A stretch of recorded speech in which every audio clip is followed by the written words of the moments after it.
রাস্তায় যেতে যেতে কতবার ভেবেছি যে এই সর্ষে ক্ষেতের মাঝখানে দাঁড়িয়ে এবার ছবি তুলব, কিন্তু কোনো বার সেটা সম্ভব হয়নি। সম্ভব না হওয়ার কারণটা হচ্ছে সময়। হাতে এত অল্প সময় থাকে যে হাজার ইচ্ছে থাকলেও সেগুলোকে পূরণ করা যায় না। তাই সেদিনকে বাজারে হঠাৎ করে সর্ষে ফুল দেখতে সর্ষে ফুল কিনে নিলাম আর বানিয়ে ফেললাম সর্ষে ফুল বাটা। যাই হোক, বাটা খেতে আমার খুবই ভালো লাগে। বাদাম বাটা হোক বা যে কোনো বাটা হোক না কেন, বাটা হলেই চলবে। আমি এক থালা ভাত অনায়াসে খেয়ে নেব। আমার আবার একটু লেবু না চিপে খেলে হয় না। তাই মা দিয়ে দিয়েছিল হচ্ছে পাতে গন্ধরাজ লেবু। গন্ধরাজ লেবু খেতে বরাবরই আমার ভীষণ ভালো লাগে। পাতি লেবুর থেকে তো হাজার গুণ বেশি ভালো লাগে। আর এই যে হচ্ছে কুমড়োর শাক, কুমড়োর শাক না লাউয়ের শাক আমি একটু কনফিউজ হয়ে গেছি, বাট খেতে দারুণ ছিল।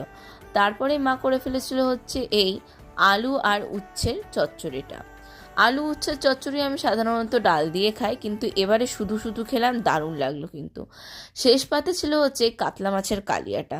কালিয়া তো এমনিতেই আমি দারুণ খাই, আর তারপরে আরও বেশি করে খেলাম।